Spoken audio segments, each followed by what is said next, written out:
اور NA-47-48 سے آزاد امیدوار مصطفیٰ نواز کھوکھر کا بیان سامنے آ گیا۔ ملک بھر میں موبائل فون بند کرنا دھاندلی کی ابتدا ہے۔ مصطفیٰ نواز کھوکھر نے مزید کہا، امیدواروں کا اپنے ایجنٹس اور انتخابی مشینری سے رابطے کانٹا کا سراسر زیادتی ہے۔ ان کی جانب سے کہا گیا کہ امیدواران کا اپنے پولنگ ایجنٹ کے ساتھ اور اپنے ووٹر سپورٹرز کے ساتھ رابطہ منقطع کرنا کاٹنا سراسر زیادتی ہے۔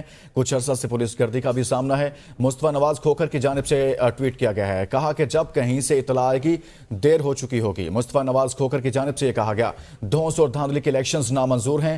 مصطفیٰ نواز کھوکھر نے ٹویٹ کر دیا ہے، آج اس خبر سے متعلق آپ کو آگاہ کریں کہ صبح جب پولنگ کا عمل شروع ہو رہا تھا تو اس سے قبل ہی کچھ ایسی اطلاعات موصول ہونا شروع ہو چکی تھی مختلف شہروں سے کہ موبائل سروس انٹرنیٹ سروس متاثر ہو رہی ہے، اور اس کے بعد وزارت داخلہ نے اپنا بیان جاری کیا اور کہا کہ امن و امان کا مسئلہ ہے۔ اس تمام تر صورتحال کو سامنے رکھتے ہوئے ایسے اقدامات اٹھائے، اور اس کے بعد چیف الیکشن کمشنر کا بیان آیا۔ انہوں نے کہا کہ ہم وزارت داخلہ کے اس اقدام پر کچھ نہیں کہہ سکتے، ان کو منع نہیں کر سکتے، ان کو یہ نہیں کہہ سکتے کہ آپ جو ہے وہ موبائل سروس ریسٹور کریں کیونکہ سیکیورٹی کے معاملات ہیں۔ تاہم مصطفیٰ نواز کھوکھر کی جانب سے اس اقدام پر سوال اٹھا دیا گیا ہے۔